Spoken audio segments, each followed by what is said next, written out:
akụkọ dị iche iche wee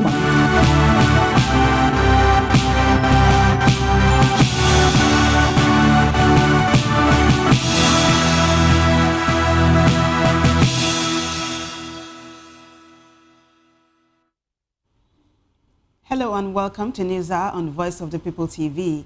I am Vivian Oguche. Before we begin, kindly visit our website www.vop.ng for fresh and trending news. Here are the headlines. Nigeria loses over $1.5 billion to malnutrition annually. Reps query NERC and others over 559 billion naira, beg your pardon, and that will be for the National Fund. 1 dead, 76 rescued as NAF strikes bandits base in Katsina. And police arrest 65-year-old man with over 1,000 rounds live ammunition in Anambra. Tinubu insists on local manufacture of military hardware. And Nigerians react as the federal government launches literacy and empowerment programs. On the foreign scene, Pentagon fires intelligence agency chief after assessment. In business news, Nigeria LNG inks long-term contracts to secure gas supply. In sports news, Tottenham stunned Guardiola's Manchester City with 2-0 win at Etihad. And in the world of entertainment, Made Kuti slams critics. Well, now the news in detail. The federal government has described malnutrition crisis as a national emergency, warning that annual losses due to malnutrition exceed $1.5 billion. Special Assistant to the President on Public Health, Uju Rocha-Samuka, revealed this in Calabar, Cross River State, during a courtesy visit to Governor Basi Otu. In her remarks, Rocha-Samuka noted that Nigeria is ranked first in Africa and second globally for child malnutrition, saying that this undermines human capital and national development. She said the Nutrition 774 initiative was conceived to provide a unified response to Nigeria's malnutrition crisis, elevating nutrition as a national priority. According to her, the initiative is anchored on a 5-phase strategic plan that prioritizes actions to strengthen governance structures, ensure accountability, and guarantee long-term sustainability.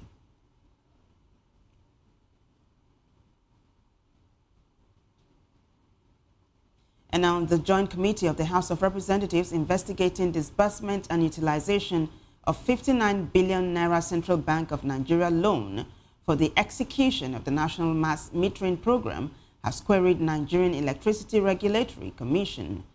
Also queried Meristem Wells Management Limited and NESI SSL for giving approval to a firm to receive 0.5% of annual collection from electricity distribution companies to 2030. Also queried Meristem Wells Management, like we said earlier on. In a statement issued on Saturday by its chairman, Uchenna Okonkwo, the committee disclosed that initial investigation carried out by the committee revealed that the NNMP was initiated by the NERC for the purpose of closing metering gap, encouraging local meters manufacturers, and to stop collection losses as well as estimated billing. The committee noted that while the program was approved by the federal government in 2020, it has failed to yield expected results. Well, turning to other stories now, the National Information Technology Development Agency, NITDA, has issued a public alert over newly discovered critical security vulnerability in embedded eSIM cards. The NTDA warned that the tactic is now being deployed by attackers to potentially hijack phone numbers or subscriber data, intercept communications, and deploy malicious applets. The vulnerability affects more than 2 billion devices globally and poses significant risks to communications security.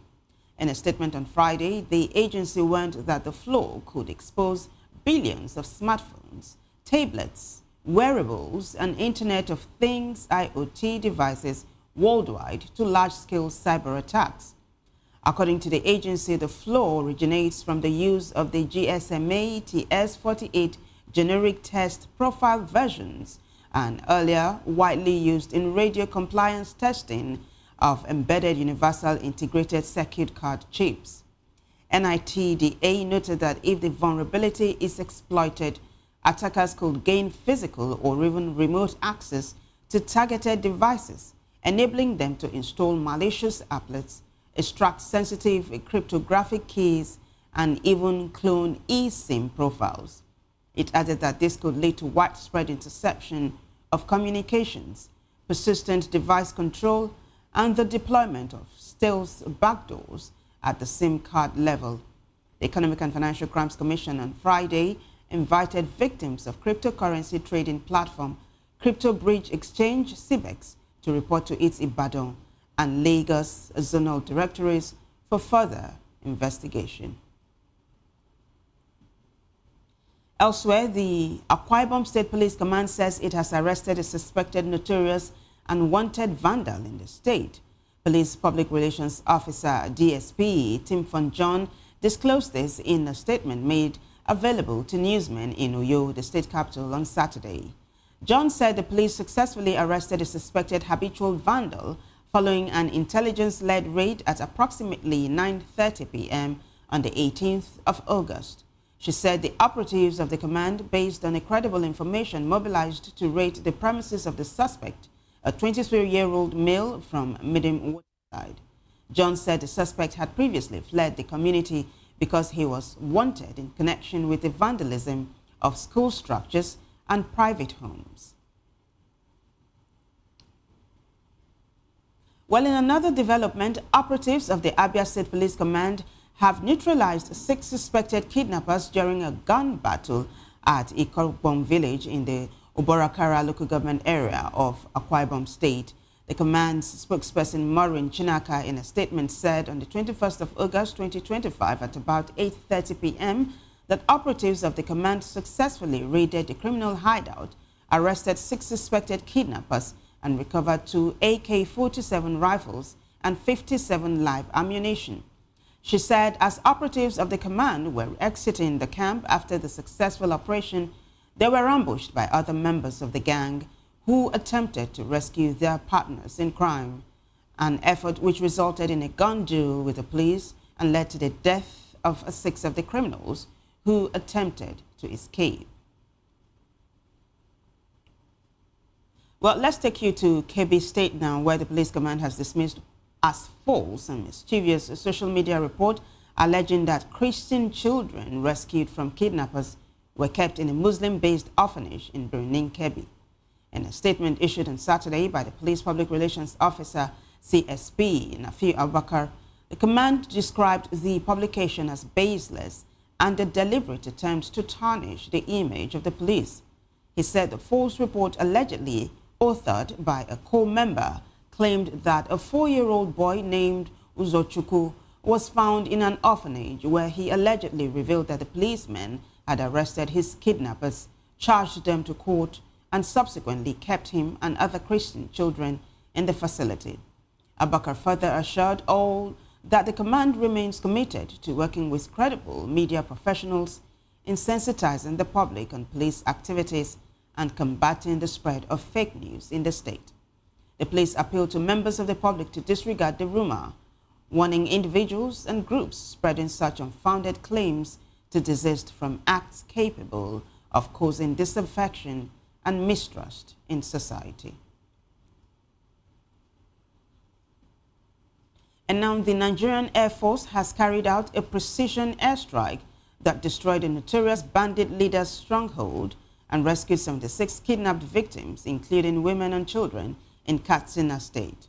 According to a statement on Saturday by the Commissioner for Internal Security and Home Affairs, Nasir Mazu, the operation targeted the hideout of bandit kingpin Babaru and his gang, who were behind the recent deadly attack on Gidan Mantau in Malumfashi local government area. Mazu confirmed that all those abducted during the Gidan Mantau attack were among the victims rescued. However, he noted with regret that one child tragically lost his life during the ordeal. And now a 65-year-old man identified as Akpan Godwin has been arrested by the police in Anambra State after he was found with over 1,000 rounds of live ammunition in the commercial city of Onitsha. The public relations officer of the Anambra State Command, SP Tochukwu Ikenga, disclosed this in a statement on Saturday. He said operatives of the Rapid Response Squad attached to Akuzu arrested Godwin on Friday at Nkpo near Onitsha. Ikenga said police operatives acting on incredible intelligence arrested one Akpan Godwin, aged 65 years, in possession of 1,100 rounds of live ammunition. The command spokesperson said that during the interrogation, Godwin confessed to being involved in the illegal sale of ammunition and also mentioned other individuals linked to the illicit trade. In the meantime, President Bola Tinubu has insisted on strengthening indigenous manufacturing of military hardware, describing it as crucial to enhancing Nigeria's internal security and development. Stanley Nkwocha, a senior special assistant to the President on Media and Communications, Office of the Vice President, said in a statement that the President made this known while speaking at the graduation ceremony of Course 33 of the National Defense College in Abuja. The President, who was represented by his deputy, Vice President Kashim Shettima, however, applauded the culture of excellence in research at the National Defense College NDC. Tinubu cited the presidential treatise on harnessing indigenous manufacturing for enhanced national security and development, strategic options for Nigeria by 2040 as an affirmation of the strengths of such a tradition in the country. Reports indicate that Nigeria currently spends roughly $2 billion annually on military hardware imports from countries like the US, Russia, and China, amongst others. Well, you're still watching News Hour on VOP TV. More stories after this break. Stay with us.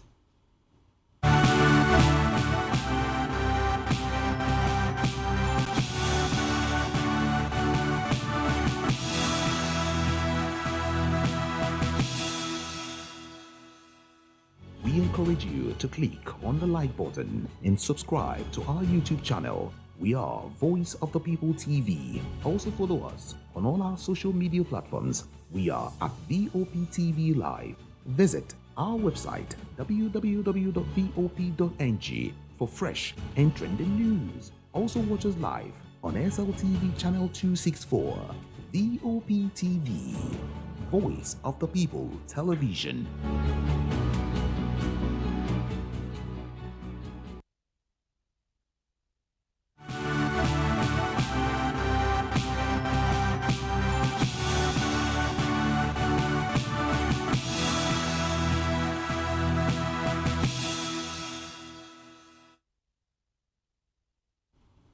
Welcome back, everyone. Now, the Federal Ministry of Environment on Saturday predicted possible flooding in 7 states and 25 locations across Nigeria. The ministry, in its flood alert, warned that heavy rainfall expected between August 23 and 24 could lead to flooding in the listed areas. The alert was signed by the Director of the Erosion, Flood and Coastal Zone Management Department, Usman Bokani. He further directed residents of communities along the floodplain from Jeba to Lokoja to evacuate immediately as the River Niger's water level continues to rise. The states and communities expected to be affected include Benue State, with a focus on Abinsi, Agu, Bajimba, Gogu, Makurudi, Mbapa, Otobi, Otukpo, Udoma, Upiam, Borno State, with focus on Briel, Dikwa, Maidukamba. Other affected areas include Gombe State, with specific attention on Bajuga, Dogonrua, Gombe, and Nafada, as well as Kebbi State, particularly Gwandu, Jega, and Kamba. And then the federal government has rolled out new literacy and empowerment programs to tackle Nigeria's out-of-school crisis. The plan targets 500,000 learners and 1 million undeserved or underserved girls, with many Nigerians concerned about its successful implementation and evaluation in the months ahead. VPTV's Matthew Gunswada tells us more in this report. The federal government has launched 2 new literacy and empowerment programs to address Nigeria's out-of-school crisis. The initiative aims to enroll 500,000 learners and empower 1 million underserved girls nationwide, preparing them for mainstream education.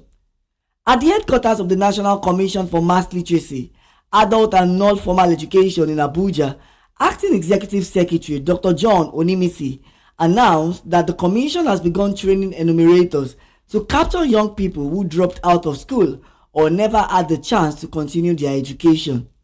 In addition, the Minister of Education, Dr. Tunji Alausa, under the Basic Education Transformation Agenda, unveiled a cash transfer scheme to support mothers of school-age children.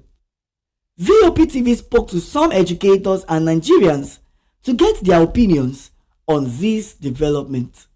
Gender-sensitive policies that will sort of help us balance the dichotomy between the male gender and the female gender. It is a serious mess, especially in the northern part of Nigeria. So we need to look at that and have a referral system where people in the community can refer families who truly need support, and they pick up this them using a unified tracking system like the BVN system. So we can holistically approach things using data that we have control over. When children are kept in school, their focus, their attention shifts away from vice habits. When children are gainfully engaged, when skills are developed, when student interest is stirred up in learning, like the focus is learning, developing skill, making them an important part of the society, of the community, that they know that they have to contribute to this society. They are part of a system that should work. Their attention gradually shifts away from all those vice habits, and they are actually kept out of reach of people in the society that have evil agenda for children. What I think the government can do is make sure that every family that's supposed to benefit from this are actually getting it. And how would that happen? This money should be transferred electronically so that it can be traced. And in such a way, the BVN of every beneficiaries, are being collected, and they can easily monitor the in and out of the cash fund. But one, I think they should reduce the cost of living. If the cost of living is reduced, the cost of school fees, of course, will come down, and they should establish a free education system. At least back in those days, in their time, most of them went to school for free. I think we also need it now. Even scholarship to further your education abroad, maybe master's degree program, doctorate degree program, anyone. Free education and scholarship, I think government should implement that. The whole thing boiled down on the way the government is maltreating people now. Are you getting the point? If the government we are living in is okay, if things are working well, the children will be handled well. Because why children are, maybe if I may say, behaving the way they are behaving these days is many parents cannot afford to take care of them. So in other ways, they go out looking for what they will eat. Then, by that time, associated with friends, they will enter into wrong hands, and maybe along the line start misbehaving themselves by taking drugs that is not supposed to be. Very good. Free education, I think, is one of the things that at least need to be, because this is our country now. I don't think that education, the way education is now, is more expensive. Quite okay, and it's more everybody that is not employed. Unemployment is a kind of thing that's going on in this country, and in free education thing, the government needs to do something on it, and because it's not all parents that can afford the fee that most of the children need to. So for more of the children to go on as to be educated, I think free education is one of the things, and it's only the government that can do that. With this new intervention, the federal government hopes to cut down Nigeria's high out-of-school crisis and give more children a pathway to sustainable education. The success, however, will depend on how well this policy will be implemented across the country. We will continue to monitor these developments closely, providing you with further updates. Matthew Ogunsoada, reporting for Voice of the People TV. Matthew, thank you. Some politics now. The North Central All Progressives Congress Forum has advised President Bola Tinubu to retain Vice President Kashim Shettima as his running mate for the 2027 presidential election. The forum made this known in a statement issued by its chairman, Sali Zazaga, in Abuja on Saturday. According to the group, calls for the president to drop the Muslim ticket in the next election are unnecessary, insisting that the combination worked for the APC in 2023. You may recall that in a recent media chat, the Northern Ethnic Nationality Forum, led by Dominic Alancha, warned Tinubu against a repeat of the Muslim ticket, noting that it cost the APC several northern states like Nasarawa, Plateau, and the Federal Capital Territory in the 2023 presidential poll. Alancha further warned that the APC would lose more grounds in the north, particularly in the Middle Belt, if the party repeats the Muslim ticket in the next presidential election. However, in what appears to be a ground-shifting move, the group said it guaranteed that Tinubu will get 90% of the votes from the North Central in 2027, with Shettima as his running mate. And now, governors of the People's Democratic Party, PDP, are meeting in Gusau, the Zamfara state capital. In attendance are Governors Amadu Fintiri of Adama, Bala Mohammed of Bauchi State, Diodiri of Bayelsa, and Ademola Adeleke of Osun. Others are Sheyi Makinde of Oyo, Agbu Kefas of Taraba State, and the host governor, Dauda Lawal of Zamfara State. However, Governor of Enugu State, Peter Mba, and his Plateau State counterpart, Caleb Mutfwang, were absent. It is not clear why they were not at the 7th strategic meeting, which is aimed at addressing key national and party issues. Nasarawa State, specifically Agima, Kina, Kefi, Odogbo, Rukubi, Niger State, particularly Lapai, and Yobe State, with Gusau, Gatsma, Potiskum in focus. Away from that, the Federal Airports Authority of Nigeria has announced the resumption of direct revenue collection at the cargo terminals of the Murtala Mohammed International Airport, Lagos, ending a 15-year break. The development was contained in a statement issued by FAN's Director of Public Affairs and Consumer Protection, Obiageli Ora, via the official X account of Saturday. According to the statement, officials from the Directorate of Cargo Development and Services are now deployed at the cargo release points of the Nigerian Aviation Handling Company and Skyway Aviation Handling Company warehouses to supervise real-time collection of accrued cargo charges. Well, coming up next, foreign, business, sports, as well as entertainment stories. After this break, stay with us.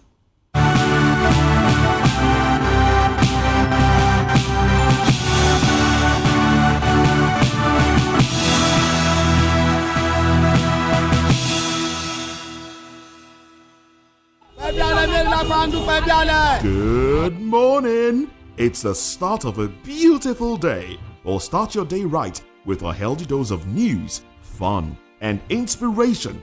Join us on VOP this morning for the latest news, trending topics, and uplifting stories to set your day on the right vibe. From news and current events to lifestyle and entertainment, you are covered. VOP This Morning, 8 a.m., Monday through Friday.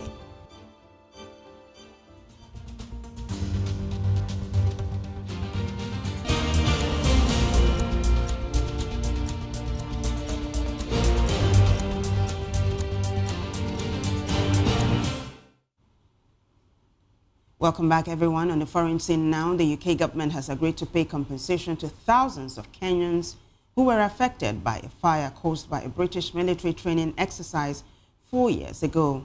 The out-of-court settlement follows a lengthy legal battle in which 7,723 claimants said they had lost property and suffered health complications because of the 2021 fire in the Lodega Conservancy in Kenya's Rift Valley. A spokesperson from the British High Commission in Nairobi, I should say, said the UK accepts responsibility for the fire, and that is why compensation has been paid, adding, "It is the right thing to do." The British government has not confirmed how much was paid out, but the lawyer in the case told the newsman it was £2.9 million. The spokesperson from the British High Commission also said the compensation was generous and fair and based on a rigorous assessment of the claims. Kevin Kubai called it the best possible outcome, despite complaints from his clients that the sums they received were much too small to compensate their losses. And now, Turkey's First Lady has urged Melania Trump to speak out for children suffering in Israel's war in Gaza. Emin Erdogan praised the U.S. First Lady's support for children affected by Russia's full-scale invasion of Ukraine, asking Trump to extend the advocacy to Palestinians. In a letter published by the Turkish presidency on Saturday, Erdogan's wife said Gaza had become a children's cemetery, telling Trump's wife that they must unite their voices and strength against what she referred to as injustice. It comes as UN-backed food security experts have assessed 500,000 people are suffering from famine in Gaza City, and 132,000 children's lives are threatened by malnutrition. Ghislaine Maxwell, the jailed associate of sex offender Jeffrey Epstein, has told U.S. officials she did not witness any inappropriate conduct by Donald Trump or former President Bill Clinton. The Trump administration has faced pressure to disclose information about Epstein, who the U.S. president was previously friendly with. Maxwell was interviewed from prison in July and, according to the newly released transcript, told Deputy Attorney General Todd Blanche that a much-discussed Epstein client list does not exist. She also called allegations of Prince Andrew having sexual relations with an underage girl in Maxwell's home mind-blowingly not conceivable. And now, Defense Secretary Pete Hegseth has fired the Pentagon's intelligence agency chief. This comes weeks after a White House rebuke of a report assessing the impact of American strikes on Iran. According to a U.S. media report, Lieutenant General Jeffrey Cruz will no longer serve as head of U.S. Defense Intelligence Agency, DIA. 2 other senior military commanders have also been ousted by the Pentagon. In a statement, U.S. Senator Mark Warner warned that Cruz's sacking was a sign that Trump had a dangerous habit of treating intelligence as a loyalty test rather than a safeguard for the country. The Defense Department has not offered any immediate explanation on the firings. In June, President Donald Trump had pushed back strongly on a leaked DIA report that found that attacks on Iran had only set back its nuclear program by months. The White House declared the agency's assessment flat out wrong. Trump had declared the nuclear sites in Iran completely destroyed and had accused the media of an attempt to demean one of the most successful military strikes in history. Speaking at the NATO summit at the time, Hegseth had said that the report was made on low intelligence and that the FBI was probing the leak. Well, let's take you to India, where the police have arrested a man who recently alleged that he had been coerced into burying hundreds of bodies of women who were raped before being murdered. His startling claims has thrown the tiny religious town of Dharamshala in the southern state of Karnataka into turmoil. Home to the centuries-old temple to Manjunatha Swami, an incarnation of Shiva from the Hindu Holy Trinity, the town attracts thousands of pilgrims daily and is central to the fabric of local people's lives. A political row in the state resulted in the government setting up a special investigation team, SIT, to verify the man's allegations. SIT official who did not want to be named told journalists on Saturday morning that the man has been arrested for perjury. In business news, Nigeria's LNG Limited has inked 20-year gas supply contracts with NNPC Limited and other oil firms for the supply of 1.29 billion standard cubic feet per day to support its liquefaction plans and expansion plans, according to a company statement. The agreements, which include extension options, also involve firms such as Shell Nigeria, Owandu Group, Aradel Holdings, and First E&P. The agreements are expected to mitigate long-standing upstream gas shortfalls while propelling Nigeria's energy transition and industrialization efforts. NNPC Group CEO Bayo Ojulari said the contracts opened up opportunities for growth, collaboration, and shared prosperity. The volumes will be gradually scaled up over time to supply the $10 billion Train 7 gas plant on Bonny Island in Rivers State, now 80% complete. An LNG Managing Director, Philip Shabila, added that the deals addressed persistent gas supply issues caused by pipeline disruptions, including instances of vandalism and sabotage. Well, in sports news, Manchester City's first home game of the 2025-2026 Premier League season ended in disappointment as Pep Guardiola's side fell 2-0 to Tottenham Hotspur on Saturday. First half goals from Brennan Johnson and João Palhinha secured the win for Spurs, who handed City their first defeat of the campaign just 1 week after their emphatic opening victory at Wolves. The result leaves Guardiola's men with an early setback in their title defense, while Thomas Frank's Tottenham signaled intent with a disciplined display that frustrated City's attack throughout.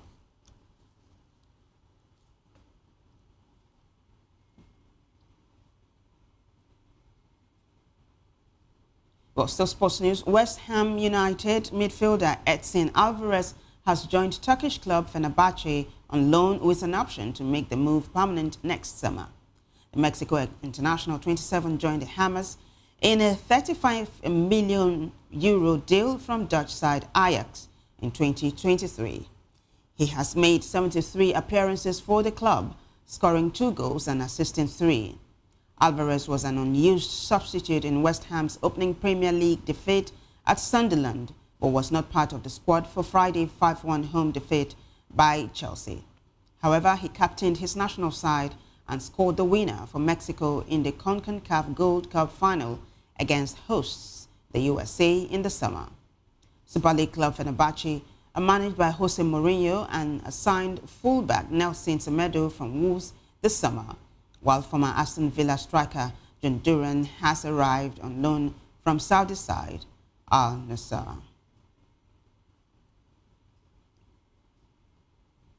Well, entertainment news is next.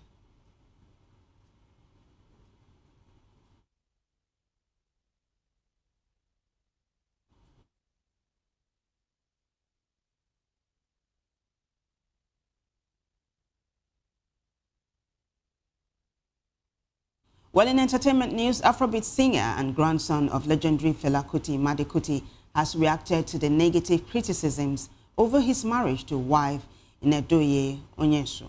You may recall that Kuti tied the knot with Onyenso at a civil wedding ceremony in Lagos in November 2023. Their marriage has been subjected to criticisms, as many have accused them of what they described as mixing blood due to their different ethnic backgrounds.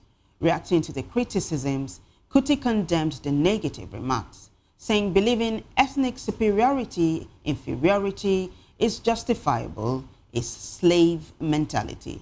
He urged his critics to enlighten themselves with history and knowledge left by Pan-Africanists like his great-grandmother, Funmilayo Ransome Kuti, his grandfather, Fela Kuti, Kwame Nkrumah of Ghana, and Thomas Sankara of Burkina Faso, adding that Africa would gain more when united. And now, Nollywood actor Gabriel Afolayan has encouraged fans and movie practitioners to criticize the Nigerian movie industry, saying it is needed for its growth and development. The Citation movie star, who spoke during an interview, argued that it is by way of criticism that Nollywood would have a fair assessment of his works. Gabriel also commended Nigerian viewers for being knowledgeable about films, praising them for offering deep analysis of movies as though they were part of the production process. And it's a wrap for us, but before we go though, a quick look at the headlines. Nigeria loses over $1.5 billion to malnutrition annually. Reps query NERC and others over 59 billion naira national fund. And 1 dead, 76 rescued as NAF strikes bandits base in Katsina. Police arrest 65-year-old man with over 1,000 rounds live ammunition in Anambra. And Tinubu insists on local manufacture of military hardware. Nigerians react as the federal government launches literacy and empowerment programs. On the foreign scene, Pentagon fires intelligence agency chief after assessment. And in business news, Nigeria LNG inks long-term contracts to secure gas supply. In sports news, Tottenham stunned Guardiola's Manchester City with 2-0 win at Etihad. And in the world of entertainment, Madikuti slams critics. Well, do well to subscribe to our YouTube channel. On YouTube, we are Voice of the People TV, and other social media platforms, we are at VOP TV Live. If you witness news happening near you, we want to hear from you. Send your eyewitness reports, event coverage requests, photos, or videos directly via WhatsApp to 0814-606-4057. You can also reach our newsroom by email at news@vop.ng. I am Vivian Oguche, and thank you for watching.